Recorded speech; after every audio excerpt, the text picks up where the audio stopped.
Ladies and gentlemen, I would now like to introduce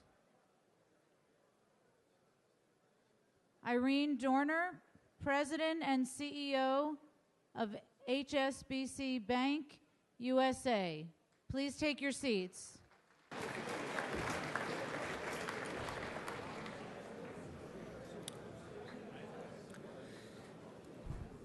Well, good morning. I don't know what anybody else made of the previous panel, but I thought it was absolutely storming, and I expect that the smaller businesses that are going to come on next are going to do as good a job as the big guys. So, Chairman Hochberg, Fred, I'm delighted to be here representing HSBC and participating in what I thought was going to be a small event. All I can say is, Fred, you got this right. What a fantastic turnout, and I don't even mind that you stole my taxi story. So, today I have great pleasure in introducing the Small Business Panel, and it's certainly a pleasure to meet you all this morning. I hope by the end of the panel, or at least the end of the day, I can count you among HSBC customers. I was sitting next to Peter last night. Unfortunately, we lost him. I'm on a mission now, Peter. We want you back. I think that you'll find that small business is going to be the leader of the future. But before I turn over to the panel to give you their fantastic insights, I'm sure, I'd like to just share some perspective from the international banking sector on the outlook and opportunities that we see for small business in the global arena. And I just want to touch upon some of the global economy and the trade trends that we've been seeing. And I'd also like to give a few insights on how small businesses can take advantage of the global connectivity that exists in the world today and harness the international marketplace for the growth ahead. So some perspectives on the global economy and the trade trends. Well, global connectivity, and you heard it in the previous panel, is actually part of HSBC's DNA, because we currently operate in 87 countries with more than 100 million customers. Our roots go back more than 165 years, and we started as a trade bank in Asia, and we continue today to follow our customers around the world, to focus on growth through global connectivity, and whether that's here in the US or over in the international markets, it's all the same to us. It's all about our customers. And what was said about financial engineering and real engineering? Absolutely dead right. We don't make anything, you do. We help you get there. So HSBC sees the best opportunities in today's global economy with businesses, large and small, that think internationally, that don't see the barriers, and look to grow where the economies of the world are strong or rebuilding or developing. Now, we recognize that the signals that come out of the marketplace today, and all you have to do is open the newspaper, certainly in the first quarter of this year, we recognize that there are mixed signals all over the place. We recognize that there are global economic and also political risks, challenges, opportunities all around the world, and they're in the headlines every single day. But we believe strongly in global connectivity because we believe that that is the key to unlocking business opportunities. You can't hold it back. Globalization is here. Don't put up the barriers. It was always like this. It's just moving faster these days. And the question is, how do you get on board? How do you take advantages of it? Now, we expect global growth to accelerate, and that's primarily from the contributions of what we used to call emerging markets, but I think we should prefer to call them developing or growth markets, simply because they're there. They're on their way. And some of the points from our recent research at HSBC, I'd just like to pull out one or two things to give you some examples. Developing markets will be growing 3 times faster than developed markets this year, and by 2050, they will be contributing 2/3 of global growth. 2/3.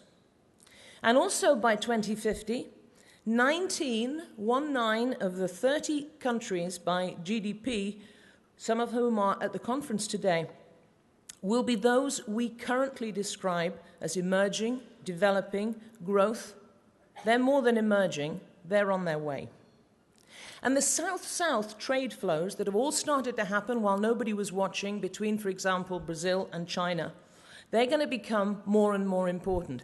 We at HSBC now have Chinese staff in Brazil, and we have Brazilian staff in China. Why? Because that's what our customers need. We need to get used to these ideas that things are moving without us even being involved, but we need to know where that movement is. And intra-regional trade in Asia is now worth US dollars 7.2 trillion. And that is more than double the value of the trade with North America. And even I, a lowly banker, am judged by the amount of income and revenue that I can generate with my customers in the US, but also I am measured on the amount of income that those customers make for HSBC around the world because they are international. So what can a small business do? How can you take advantage of this? And actually, ladies and gentlemen, I'd like to phrase it more of a call to action for business. We believe that these trends and statistics represent a fantastic opportunity for all business, but especially the nimble, which means probably smaller, to take advantage of growing internationally. And our businesses tell us this too. And the interesting title here about government at the speed of business.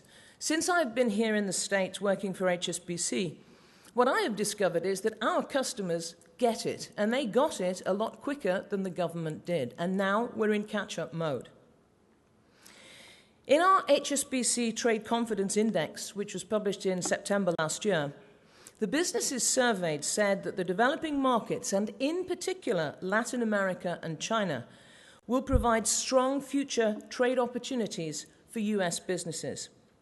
It also showed, which is even more interesting, I think, that among the nations that we surveyed, Canada, China, Hong Kong, India, and Mexico, all included the US among the top 3 most promising regions for trade growth. So they've got it too. And when we turn our attention to the small business insights, which we'll do at the panel this morning, HSBC's Small Business Confidence Monitor pointed out the top barriers which companies described which put things in the way of them doing business internationally. And I don't think you're going to be surprised. I certainly wasn't. Small businesses are worried about local regulations and the complexities of doing business overseas. They're worried about just certain markets being more difficult than others. They're worried about dealing in foreign currencies. And although I would say these concerns are real and need to be broken down, they're only perceived barriers. Because if you're looking to grow and you're committed to grow, you will address these matters as you take a look at the opportunities that exist for you and for your company. So what do? Well, ladies and gentlemen, it's not rocket science. It's about relationships and building them quickly. Our experience shows that if you're really committed to doing new business, then you will learn about the market where you want to go. There isn't anything that's written down, there's no piece of economic research or market background piece of paper that is going to tell you everything you need to know to make an informed leadership decision as to where to go to grow internationally. There's just no substitute for getting on a plane and going and having a look yourself. Meet with your potential customers, meet with the regulators, meet the government, get a feel for the vibe on the ground, make the personal connections that will still make all the difference to your business. You came here today because you wanted to hear about it. If you wanted to expand from San Francisco into Massachusetts, you wouldn't ring up Massachusetts, you'd go and have a look. So, if you want to go to Malaysia or India, you get on a plane and you go and take a look. But here's some of the best news, because even though I do believe that this has to be self-driven, you have to be your own champion and you have to get out there and see what these markets have to offer you, but equally what you have to offer them. You don't have to go it alone. There are lots of peers in here today who you can speak to. We're going to hear from them on the panel. You've got strong partners around you, and you could and should engage with those. It's clear that EXIM is totally committed to growing small business. HSBC is excited to be on board with that and to be part of EXIM's new Global Access Program to help small businesses build their export and international growth plans. And you can find key banking partners as well. As I mentioned at the beginning, It's in HSBC's DNA to assist small and medium-sized businesses to take advantage of the opportunities that overseas markets have got to offer. We are here to help you talk through your ideas. Never a month or a week goes by. I used to be the CEO of HSBC's operations in Malaysia. But a customer from Malaysia who now knows me and who knows me well sometimes it's just an acquaintance, comes into New York and they come and see me. So why do they come and see me apart from the fact I'm very nice? Why do they come and see me? They come sometimes just to talk because we did really make friends, but mainly they're coming to see me to keep their network going. Because the next time I speak to somebody, I remember who was in my office last week. And if an opportunity comes up, I will make that connection on behalf of a Singaporean customer, a Malaysian customer, an Indonesian customer, whoever. That is what networking is about. And if I was to offer one piece of advice, it is, I have never given out so many business cards as when I worked in Asia. And this is a percentage game. And incidentally, if you're in Asia, it's two hands, it's very respectful, and make sure it's facing the right way. Even if without your glasses you can't read what you're being given, it's got to look right. So, I've come here today and I find that I'm giving out more business cards than people are giving me. You need to leave a piece of yourself behind. You need to make sure everybody knows that you were there. These are the small things that you need to think about when you're out. It is a percentage game. There are a lot of people out there. You need to be remembered, and then you need to work at it. So, this is kind of a call to action. You need to get out there. You need to get the information. You need to make the contacts, and then you need to keep that network going. But please remember that there are people out there to help. There are people who will connect with you, Exim Bank, ourselves, other banks, business partners. You can actually make it, and you can actually do an awful lot before you even get out there in reading what's available in terms of packages and help. So consider this to be a call to action. Small businesses, get out there, show us what you can do, and then you'll be on the panel next year explaining why you're now no longer a small business, that you've actually grown into something quite special and quite big. And now with that, I'm looking forward to the panel's discussion today, which is going to be moderated by Mike Hoffman of Inc. magazine. Mike's been with the magazine for 15 years of award-winning business journalism and currently serves as the editor of Inc.com and deputy editor of the magazine. So Mike, it's over to you. Thank you very much.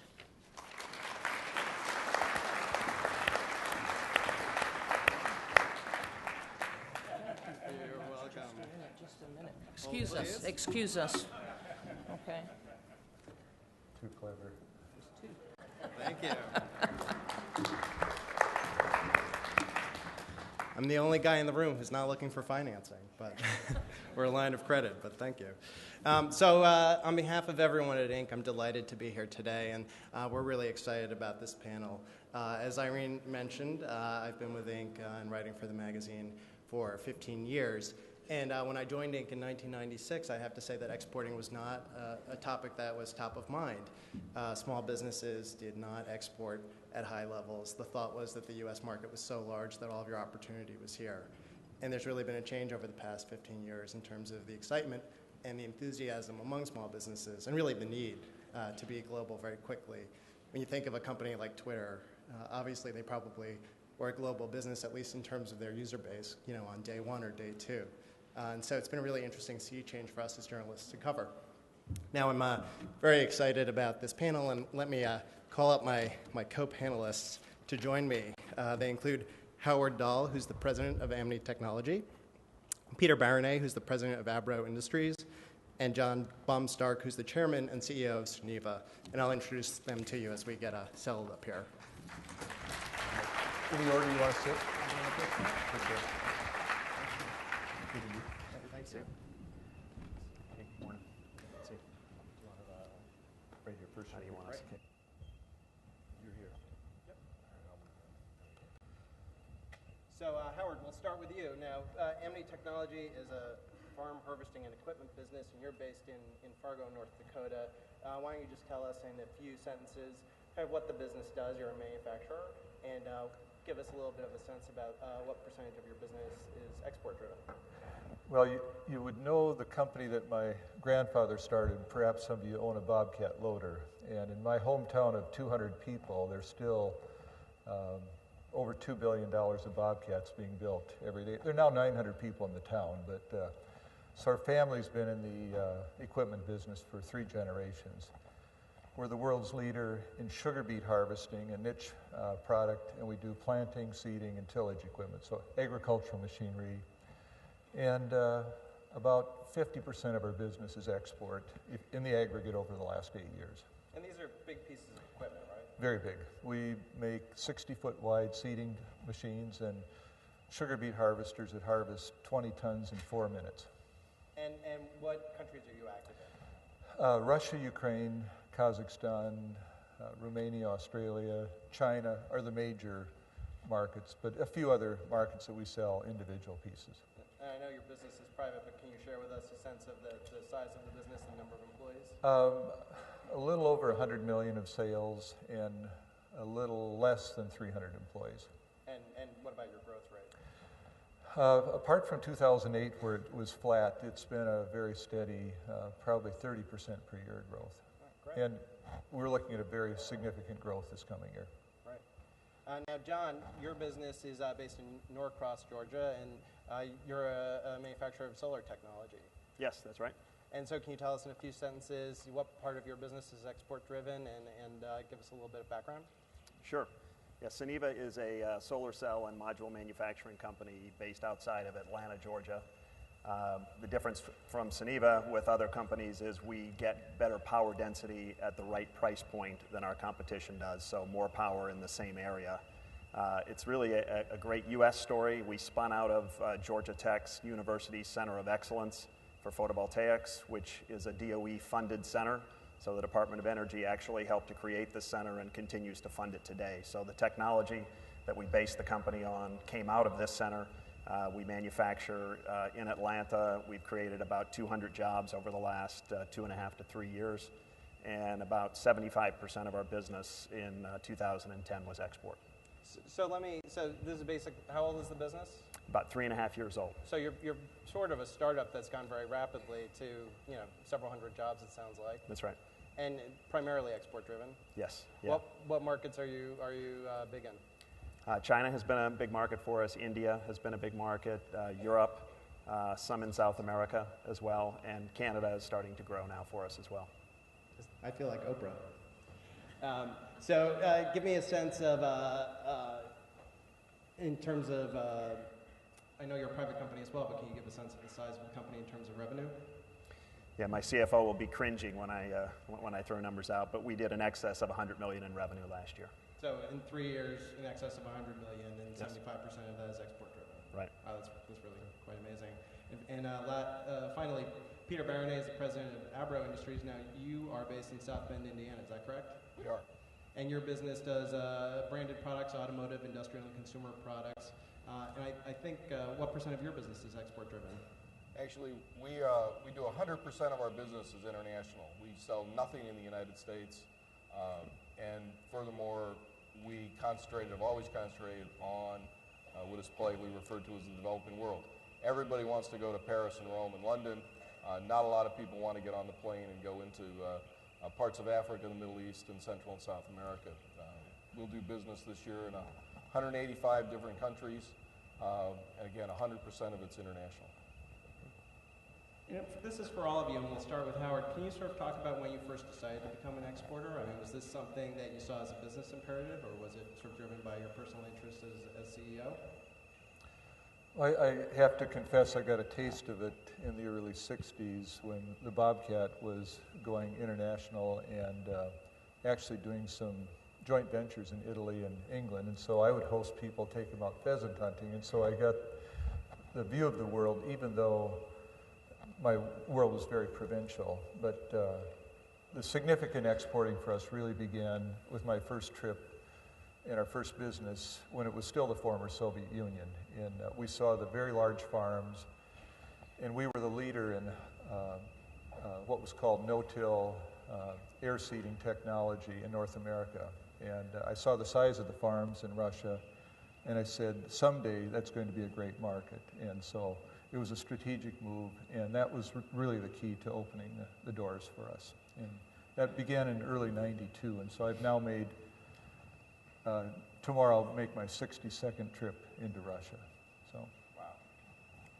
And what about you? It sounds like it was part of your strategy right from the get-go. Yeah, it was. The renewable energy market was much bigger overseas than it was in the U.S. in 2007. So for us, it really was a business mandate that if we were going to grow substantially, not knowing the size of where the U.S. market would go, we needed to go international. So our first customers, our first sales were internationally. And where did you start?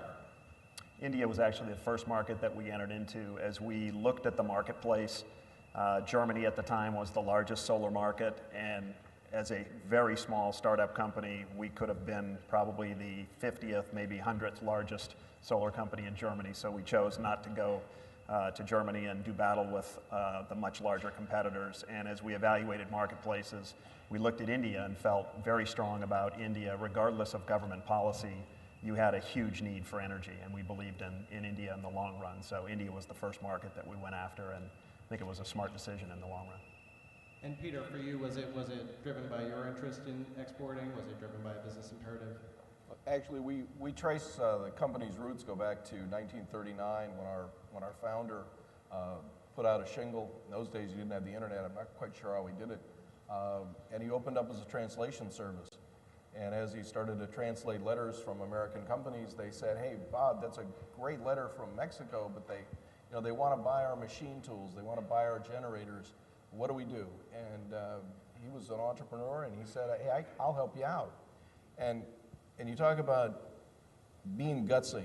He incorporated his business and left Studebaker Corporation in 1944 to concentrate on international trade. The world is at war, ladies and gentlemen, and he starts a business in international trade.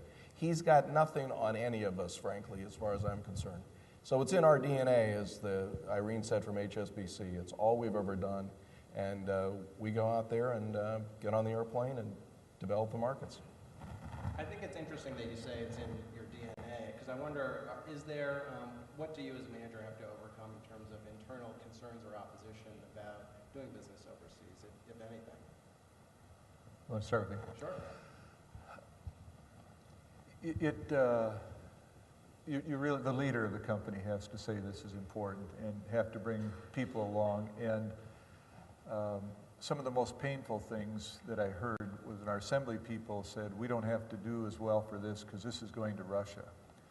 And maybe 20 years ago, expectations were a lot lower. But today, we demand and require the same quality everywhere, the same attitude. And so I think most of our people understand how important every single customer anywhere in the world is. And the attitude that you can do it. It involves translation of a lot of manuals, and I have to say a couple of our larger competitors, major corporations in our space, didn't have their equipment designed to fit in a 40-foot container. And if our engineers work on a product and it doesn't fit in a container, I tell them to rip up the drawing, start again. Everything we do, it's got to be done up front so that it will fit in a container. And so it's a priority. And so it takes that attitude throughout the company. What about you, Tom? Yeah, I think for us, having started internationally, it's definitely in our DNA, and we continue. We like emerging markets, markets where renewable energy hasn't been heavily penetrated. We like to be early in a market, get the relationships, get a foothold before others. So we're always thinking and looking at new marketplaces where we can expand. As you were assembling your management team, I'm curious, what did you look for in terms of people who would have that sort of export DNA? Well, like a lot of smaller companies, as you're starting a business, you go to those that you've worked with before. So about half of my management team are people who've been with me in 4 prior companies, and we've exported in those businesses as well and had good success in those. So much easier to move quickly with those people that you know can execute it and will be successful. And then beyond that, we've hired people that have international and global experience to complement the team. And Peter, with you, I imagine you're hiring people who have local experience as well. How do you find them? How do you get them to South Bend? Actually, we don't. We actually look for people who have creativity, that are good with people who are not of their same nationality, that they can communicate in what we refer to in the organization as foreigner's English. The ability to speak to someone patiently because you're at a disadvantage because you do not speak their language. When you do business in 185 different countries, even though we have lots of language skills on staff, we're not going to be able to speak all those languages. And we want somebody who's not afraid to get on a plane and cold call the Ivory Coast, for example, as we move into new. Well, we're not going there today, okay? But we've been there. We're there. We look for people who are creative and understand that it is a global marketplace, and you cannot just think South Bend, Indiana, the United States of America. How much do you spend? How much of your personal time do you spend on the road visiting these markets? I average 4 trips overseas a year, and a typical trip will be 10 to 11 days. Now, this trip I've got a lot of complexity to juggle because I'm going to spend one day in Dagestan, which is, I've had 4 people send me emails, don't go to Dagestan. So some of the terrorists in Russia come out of Dagestan, so it's a culture that's very interesting. So I'll be there for 24 hours. So those of you who believe in prayer, you can lift one up. And John, what about you? How much time? You just returned, actually. To Europe. Yeah, I just flew in from Europe last night. I think I'm at about 100,000 miles so far year to date, so I'm spending 50-60% of my time internationally, really trying to spend time in front of customers. And Peter? I'm traveling less today than I did 30 years ago when I joined the organization, but still about 4 major trips a year.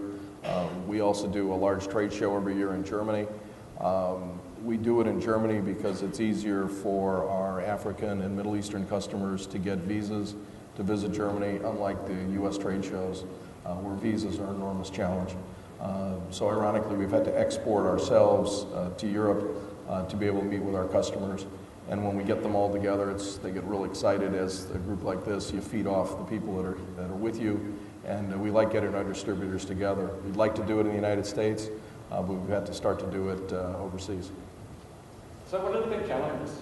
I mean, exporting obviously is a great opportunity for a growing business, but there must be some difficulties, some headaches to it. What do you guys find to be really difficult? Well, lots of stuff. At present, a couple of key customers, a couple of their key managers getting money from some of our competitors, and when you bribes. Yes, incentives. So when you try to run a squeaky clean business, you're going to lose some business, and a lot of countries don't have the same culture, same attitude. That's an issue. And in our case, the more equipment we have, now we have, in the Wall Street Journal last week, cover story featured 5 Russian companies that are all revenues of 500 million and above farming operations, and 4 of the 5 are our customers. Each has 60 plus sugar beet harvesters. And to give the same service there that we do here, it's very, very difficult. And so our greatest challenge is to service the product that we have there. We have about 7 service engineers on the ground, but it's probably not enough. And so constantly trying to match our customers' expectations with our performance. Are these expats? Are they U.S. born engineers, or are they people you speak locally? One is an American, all the rest are Russians. And John, what about you? What are some of the challenges that you're facing? Yeah, I think I agree with a lot of those points. We've grown very fast, and in some cases, I think in markets we probably got a little ahead of ourselves, and it's having the people in region. Even though we have distributors, like any business or any distribution relationship, you have to have people working closely with the distributors to ultimately make sure that your customers are successful. So for us, it's hiring and making sure we have people on the ground that are supporting the distributors, making sure that the business practices are followed like we need here in the U.S. That's probably one of the biggest challenges. So Howard has found some of those issues in Russia. What are some markets that we found to be difficult? I think as you, throughout Asia and throughout other markets in Asia, it's understanding the business practices and understanding how you can support those and how you can make sure that the way you need to do business is enforced. And do you look for people, again, when you're assembling a management team of expertise in different regions, or how do you go about sort of building up that in-house expertise?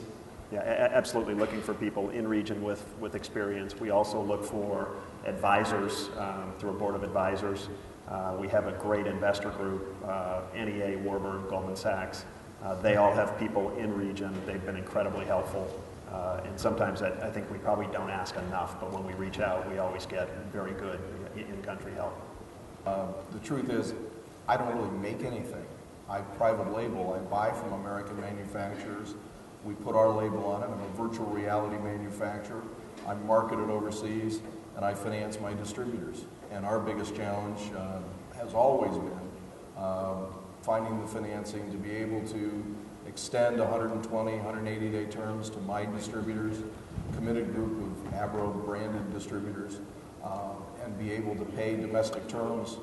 Most manufacturers in the United States are not going to extend those kind of terms to me, so I've got a little bit of a shortfall. Didn't have a lot of working capital, had to turn to financial institutions, and because of that, 10 years ago we began to work with the Export-Import Bank. They look at our customers, they add the guarantee. We started with a single buyer policy for our Nigerian customer who's here today. We've grown to a multi-buyer policy. We've grown to use the XM working capital guarantee. And with that guarantee from the Export-Import Bank, my financing becomes a heck of a lot easier. I pay the bank a fee, but in the 10 years I've done business with the Export-Import Bank, they've never had a loss. They've never had to pay me and worry about collection. Over those years, in aggregate, that's probably been about $500 million worth of total sales. We've paid a lot of fees to the Export-Import Bank. Happily, Fred. Happily. Happily. D, zero corporate tax rate. Oh, where did that come from? But that's been our greatest challenge, and that we've been able to meet it because of the skills of the people here at the Export-Import Bank. John, what about you? You mentioned you had a significant outside investment in the company, but what about your access to capital? Yeah, I agree there. Working capital has been an issue for us. We make some of our product in the U.S. and some of it is assembled in Asia as well. And the product is heavy and moves by boat, and we tie up a lot of working capital. And Export-Import Bank has been fabulous at working with us to help us finance some of those receivables. And it's helped us add jobs. It's helped us expand manufacturing. They've also worked with our customers to finance projects, which gives our products a competitive advantage when they're looking at a competitor, a product that's made somewhere else in the world. They may have, India, for example, very high interest rates, and the Export-Import Bank interest rates much more attractive. So the customer overall looks at our product versus a product manufactured somewhere else, looks at the total project and the financing that XM can bring, and it gives our product a huge competitive advantage. So it's actually part of our go-to-market strategy is to introduce Export-Import Bank into it, and they've been a fabulous partner.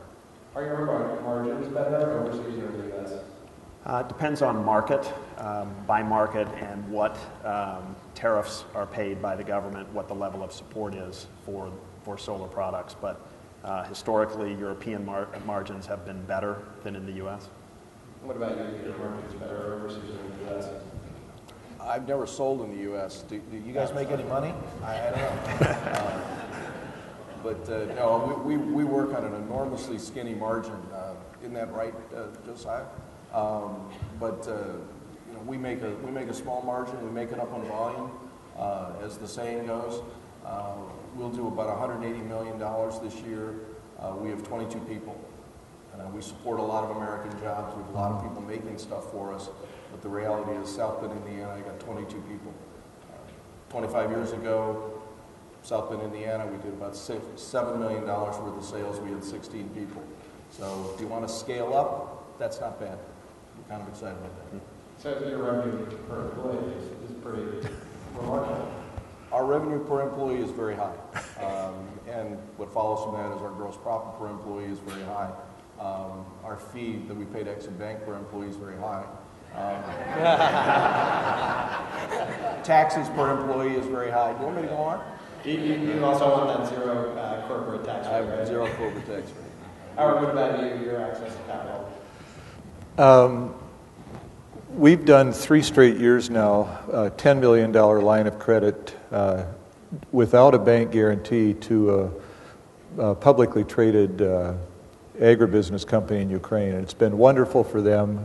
About half the equipment's been ours, half other American companies. And it's worked out great for them. And so all the Exim work we've done has been medium term.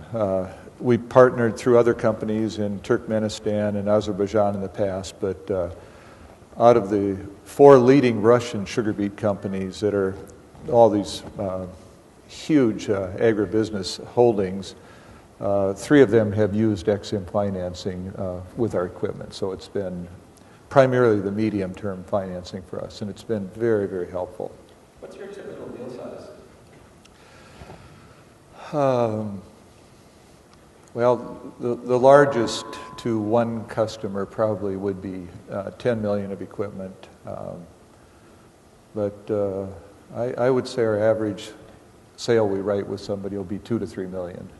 And what's a typical sales cycle or the length of the sale? It's a seasonal business. You have either planting or harvesting, and so you basically try to get the sale soon enough to get it built and get the parts ordered, and so it's basically a 6-month cycle. We try to get orders 6 months before shipping, and it's not easy to do. And do you have a sales force that's devoted to those markets, or how does that work? We do. You know, the relationships with the owners of these large agri holdings are the people I personally have to see, and now they expect to see me, and so. But I have another team of people that are full-time managing relationships at other levels in those businesses. And Peter, how large is your sales force? I have 6 individuals in the United States that work directly with our distributors. But for example, our Nigerian distributor is here, Casteras Motors. They have close to 250 people dedicated to the sale of Ameren products in market. They have 7 warehouses throughout Nigeria. They have trucks, they have distribution. As I said, they've got salespeople. So as you can see, we're selling him in significant quantity. He's then going into the marketplace and delivering 5 cases, 10 cases, or even 3 pieces of our product.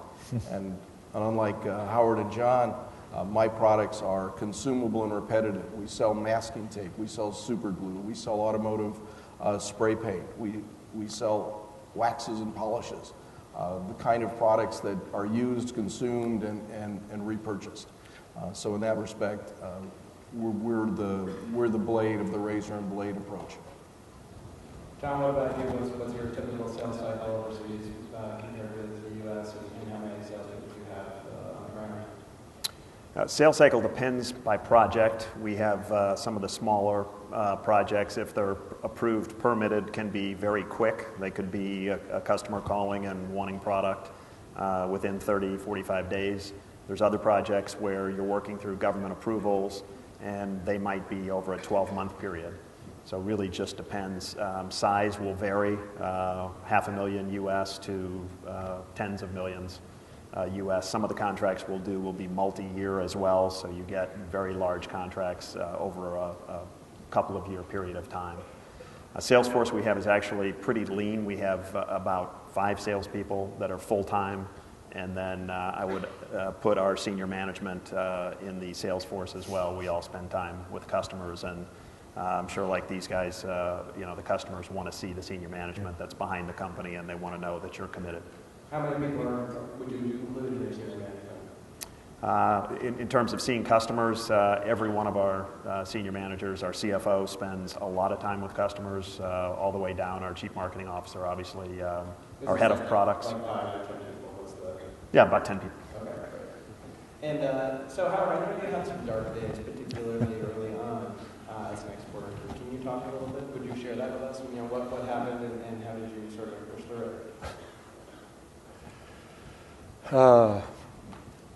if anybody was doing business in Russia in 1998 when the ruble crashed and had credit out there, you know what a dark day is when overnight you see an 80% change in the value of, or the ability of your customer to pay you what they owe you. And I'm a risk taker, and so I had been giving some credit.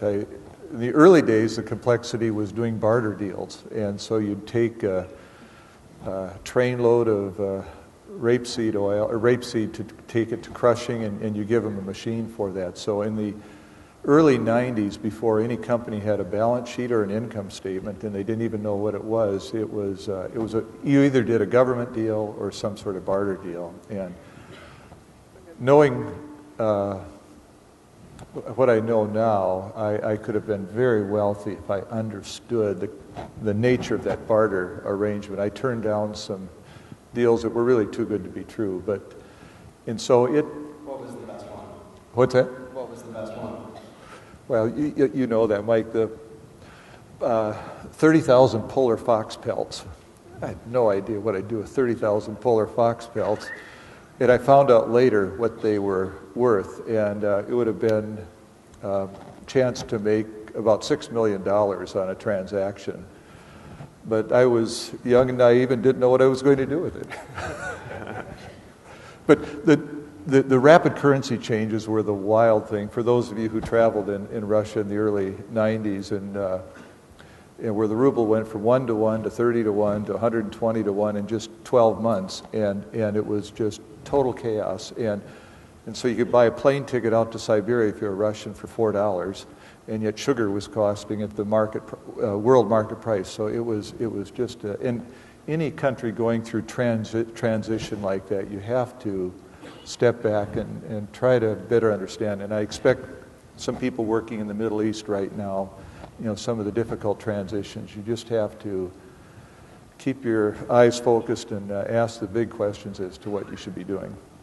Now, Peter, being active in the 180 hot markets, you must see a lot of chaos and conflict and face some difficulties. What are some of the more memorable episodes that you've been there? Well, just in the last couple of months, let me bring up Egypt, Libya. We have two very dynamic distributors in those two countries, and we were in constant communication with both of them. And both of them said, it's not as bad as you see on TV. Just ship.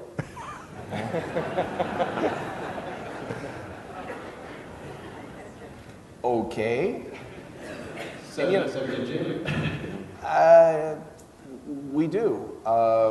Thank you, Fred, very much. We have continued to ship to our Libyan distributor, and he's been paying us. He's in Benghazi, by the way. He's not in Tripoli.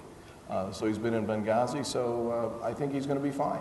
But we knew if we stopped shipping him, here's a guy that when we started working with him about 10 years ago, did a lot of other things, and over the 10 years, like many of our distributors, began to dedicate his business to our business. He became exclusively an Abro distributor. His livelihood depended on our products. If we had failed to ship him, we would have essentially put him out of business. And I didn't want to do that. So we've continued to ship to him. Same thing with our guy in Egypt. Now the Egyptian market is stabilized. The banks have reopened. Money's coming in on a regular basis. So I think we've done the right thing. But I've been whipsawed by currency transactions as well, and it's been an interesting run, to say the least. And John, your company is relatively new, but have you had sort of dark days, and if so, what were they? Well, when we were raising some capital early in the formation of the company, I was in New York raising capital and had to sort of walk out in the street because the cameras were there when Lehman shut down. So that was, we're saying this is going to be fun raising money in this period. When we launched our product was right in the heart of the financial crisis. So we had a huge booming renewable energy market that sort of put the brakes on and came to a screeching halt. And fortunately, our product was differentiated, so we had, even though we were the newest supplier to many people, they wanted our product because they could make more money on their projects with us. So fortunately, we were differentiated and actually did well and were able to grow and achieve our business plan during that time. But yeah, in about 3.5 years, we've seen lots of up and downs. Currently, we don't do any business in the Middle East, so we haven't. That has not been an issue for us, but the Middle East certainly should be a good market for us over time. So, now, being in a space like solar where there's a lot of activity and innovation, do you worry about intellectual property and having difficulties with that as you enter new markets? Well, one of our key philosophies as a business, we believe in American innovation. So we spun out of the U.S., out of Georgia Tech, out of the Center of Excellence there. Our research is all done in Georgia. So we feel good about protecting our intellectual property there, and we export overseas. We do have some factories overseas that do contract work for us, but the nature of our product is very hard to reverse engineer. So when you see a solar cell or a solar module, very hard to figure out because there's recipes and temperature and time and those sorts of things. So we're always concerned about intellectual property, but based on how we innovate and the new products that we develop, we feel very good about the U.S. innovation and manufacturing, supplemented by some other regions as well. Howard, do you have any concerns about intellectual property with your equipment? We've had a number of Russian copycats over the years, and none of them have been able to copy really well. And so they have all failed. But probably 5 or 6 times people have started. And we have one product that is being replicated in some sales, but generally you have patents that are issued, and then you have all the details of every single material strength and dimension and tolerances. And when you get a complex enough product with, let's say, 3,000 different parts, it's hard to copy it exactly, but we nevertheless are concerned. But I'd like to, John said earlier about adding value to a customer. I think one of the greatnesses it has, in the previous panel said it well, about the greatness of America has been innovation when we've done it really, really well. And that attitude of constantly innovating, doing things better, but knowing it has to add value, tangible value to the customer. And if you can't do that, it'd be very, very hard. It's hard to sell here, much less trying to go into a new market. And so I think that's something that we all, as leaders, have to be always cognizant of. Am I adding tangible value to my customer? And does the customer really see that? Is your competition in those markets other U.S. firms, other exporters from elsewhere in the world, or homegrown industry? In our sugar beet equipment, it's strictly European competitors. On our planting and tillage, it's European and American. A few homegrown companies that are starting to get much better. Each year they're getting better at what they do. John, what does your competition look like overseas? We have most of our competition is overseas. There's a few U.S. companies, but not many are manufacturing in the U.S. We see a lot in China. In fact, about I think 70 or 80% of the world's solar cells will be manufactured in China this year. So we see most of our competition in Asia. And what about you, Peter? What competition do you see overseas? We see homegrown manufacturers that are competing against us, but from an intellectual property standpoint, probably one of the most interesting things that happened to us about 10 years ago is that a Chinese company popped up at a trade show in China, put up Abro Industries, and had duplicates, absolute counterfeits of every one of our products, and they represented themselves as the low-cost alternative. And it was a straight-out counterfeit. And it took us a number of years to shut them down. We got great support from the Chinese government. This fellow just was too egregious, and ultimately his hubris brought him down. Again, ours is not very technical. We don't have a lot of, solar panels. Hey, they're sexy. Sugar beets, they're sexy too. Masking tape? You got to be kidding me. All right? Come on, guys, masking tape? You make a living selling that stuff? But we have a name. If you go into the Middle East today, you go into Pakistan, India, and ask for a roll of masking tape from the equivalent of the Home Depot or Lowe's, they'll look at you kind of like you're looking for what? You go in and ask for a roll of Abro? You got it, guys. you got a delivery of your masking tape. That's what you need. We are the Kleenex and the Xerox machine of masking tape and a couple of other products as well. How did that brand positioning come about? How did you cultivate a brand, not in the U.S., but elsewhere in the world, and in so many different markets at one time? Patience, support of our distributors. We support their advertising. I'll probably be told I don't support our advertisers enough, our distributors enough, but we've done it. We're competitively priced. We do good service. It's a good product. It's fundamentally a good product. And you ask yourself, how much masking tape could I possibly sell? If you take an average roll of masking tape, start unwinding it, walk around the equator, you're going to go around the equator 91 times last year alone.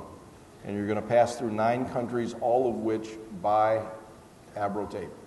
So you just got to be persistent. So look, in 5 years, there's somebody in this room that's going to be able to tell their story of how, with Ex-Im Bank support, they've exploded their export sales, even though they didn't think they could do it. You can do it. I mean, there are great opportunities. The world still looks at American innovation, American products, and they respect it. And there are products that you can sell overseas. Look, if I can sell masking tape and car wax, and car polish, super glue, by God, you can sell solar panels and beat machinery as well. So we've proven that. Yeah. But so do you think that quality is actually a competitive advantage for your exports?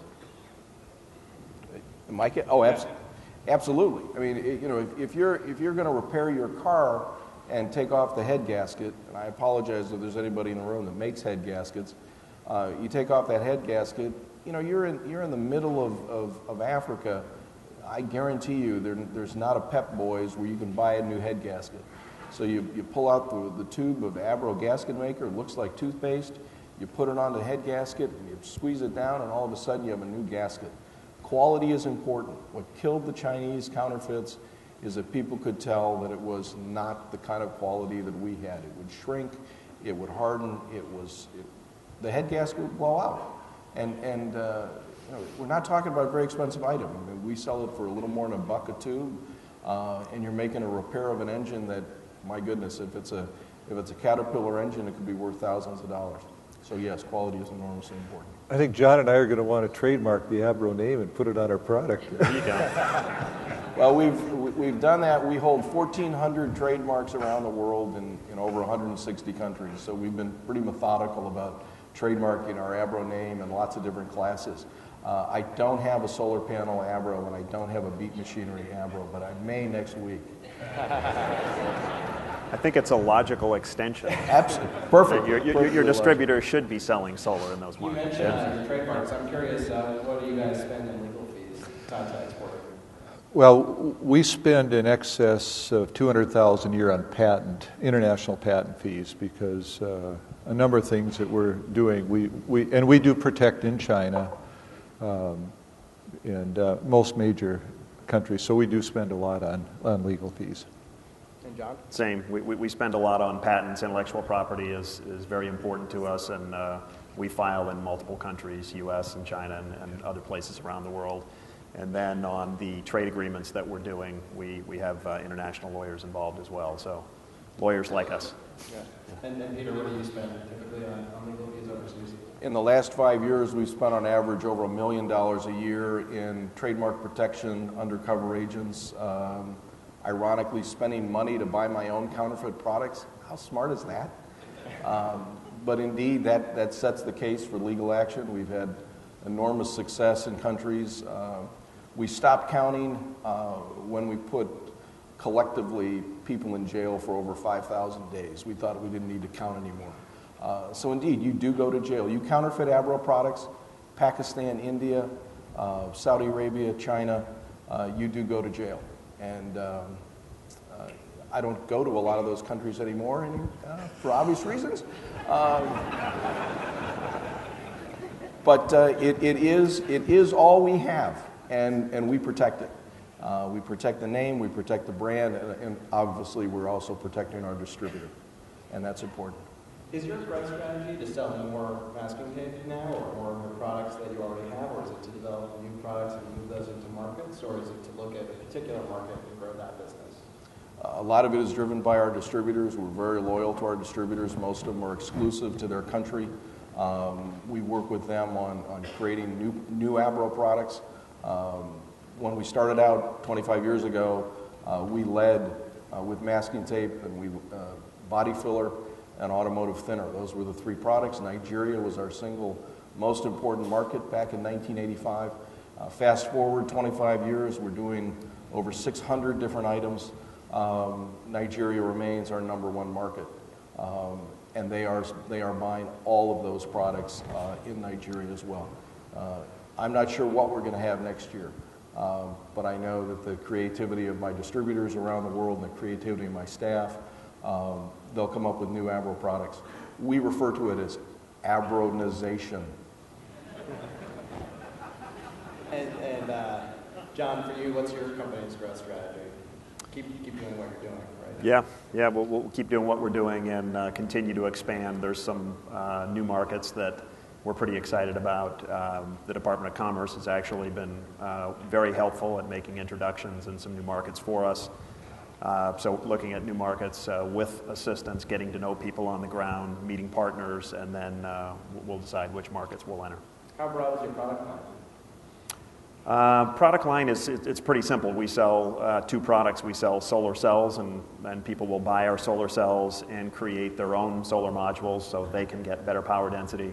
And we sell our own solar modules as well. So those are the two products that we sell. There's different power classes of those, but it's really two products that we sell.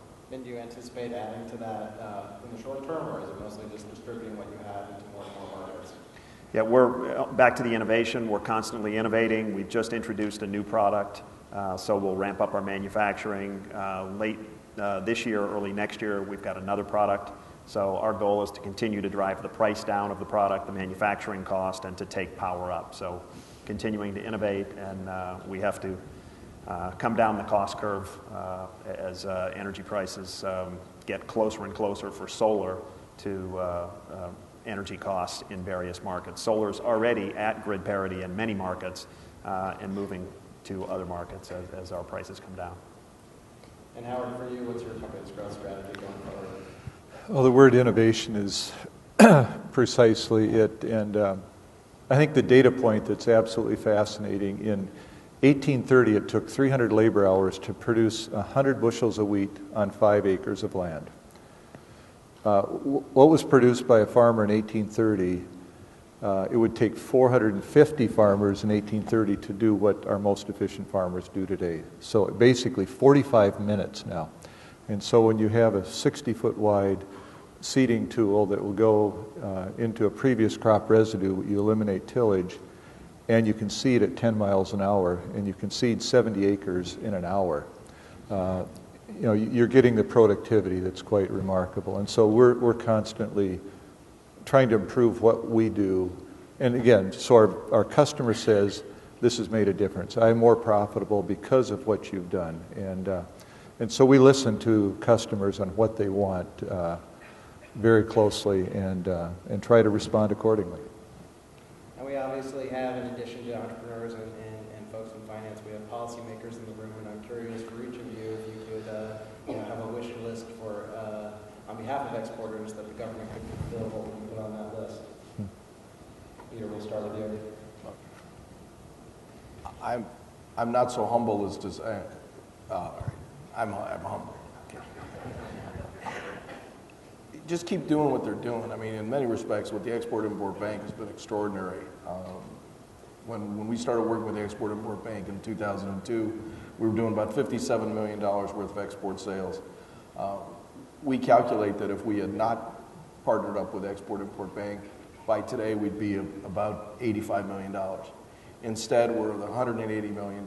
We've created about 500 American jobs, good paying manufacturing jobs that are here today and they're here tomorrow because our products are repetitive and consumable. To me, the best projection of the future is what's happened in the past. If we can continue to do that, partner with Export-Import Bank, they add new programs, we're going to continue to move forward. I think it's a little above my pay grade to ask for zero corporate tax rates and other policies. Look, we've grown throughout the greatest recession that my generation has seen, perhaps many generations have seen, because of the export marketplace. And for that, we feel blessed. At the end of the day, if the government could kind of get out of the way, that would be helpful. And John, what would you put on the wish list? Well, I would increase Fred's budget because Fred can do a lot more, and the XM team can do a lot more with more budget, and some of the countries that we compete against every day have larger budgets than what XM has here. So I'd like to see the budget get increased so we can support more exports, and I think more U.S. companies can take advantage and ultimately drive employment here in the United States. And Howard, what would you look for? Yeah, I'd say the same with John. A lot of our European competitors have tremendous flexibility in their financing, and I won't go into which countries, but some countries would finance our product totally on their export credit. And but I think for us, if we had done transfer pricing, had set up an offshore company and done transfer pricing, we would have saved a lot of money over the years. We have used the IC disc, which basically taxes 50% of our profits at the dividend rate, and that's been very helpful. But there was a proposal a little over a year ago to get rid of the IC disc. And if that had happened, I would definitely say we would have set up a company, have done transfer pricing and shipped offshore. So I think the policymakers need to think through what can we do to really assist. If the goal is to double exports, we need to make sure what we're doing is not going in the opposite direction. So that would be my view. The previous panel obviously featured the CEOs of some of the largest companies globally. This panel obviously features entrepreneurs, and I'm curious as sort of our final thoughts and summation. For each of you, how is exporting different for an entrepreneur, and why do you do it? Well, an entrepreneur, by definition, is a risk taker, and so I think you have to have that in the DNA, as has been described, and you ideally should have a vision, and you understand. I've already spent all the money in our case, on engineering. And if I don't have to re-engineer it, but just can sell more of the same elsewhere, it lowers my percentage of cost for engineering and all other things. And so it's a huge win. And in North Dakota, we've seen tiny companies, $4 million companies, double their sales by exporting. And in our case, we've assisted about 10 of them who'd had no representation in some of the markets. And we said, we'll introduce you and we'll help you get started. So we've taken 5 companies that do potato storage, potato equipment of various sizes, bundled them together, and have gotten some very significant orders for them. And every small company that has a worthwhile product that adds value can export. And so I think part of the doubling the export in the country is finding lots and lots of small companies that have great products. They just have to have somebody hold their hand and show them how they can take it to another place. That's great. And John, for you, how is exporting different for an entrepreneur? Well, I think we have to be very scrappy and very creative and really show our customers how we can add value, how we can differentiate from a service standpoint, be very creative, innovative. We don't have all of the infrastructure and support systems that the larger companies do. So no sleep helps. Sleeping with your BlackBerry under your pillow so you can be responsive. But seriously, I think it's risk is the big thing. We are taking risk every day, and we're making decisions that some of them, especially in the early days, when we bet on India, that was do or die for us, and failure was not an option. And if that market didn't work, I wouldn't be here today. So you have to assess markets, assess your customers, your product in that market, and then make a decision. And in our team, failure is not an option. If we choose to do something, we will succeed. And everybody has that mindset, and nobody goes in thinking that we'll fail. And fortunately, we don't. And we execute and make the customer successful. Great. And Peter, your final thoughts? How is exporting different for a company such as yours? Well, it's essential. It's all we do. But when you think back at my founder that started the business in 1944 with the world at war, people would think that he was crazy. He may be a risk taker. I may be a risk taker. Howard and John are risk takers, but we're not reckless. We utilize the services of Export-Import Bank to guarantee those receivables, but we're not using Export-Import Bank as a collection agency. We're not basically laying off our lousy uncollectible receivables on XM. That's not a winning game. And as these markets get more mature and they're more creative on the way they're able to grow their business, it helps us, it helps American jobs, helps American manufacturers. I don't agree with President Obama on lots of things, but I do agree on the goal of doubling exports in 5 years. And if we're able to do that, and I'm convinced we will be able to do that as an organization, we'll be a $300+ million business by 2015, and we will have added to the 500 jobs that we created over the last 7 years, we'll add another 750 American jobs. That's 1,250 people paying Social Security, 1,250 people paying Medicare, and as I get closer to getting Social Security and Medicare, that's an important thing for me. I want more people working in America, creating wealth for themselves, and frankly paying my Social Security and my Medicare. Because I've spent the last 40 years paying it for my parents' generation, and indeed we've got to have those jobs in America to do that. And that means taking risk, but again, not reckless. Great. Howard Dahl, President of Amity Technology, John Baumstark, Chairman and CEO of Suniva, and Peter Faraday, President of Ebro Industries. Thank you so much for this panel today. Thank you.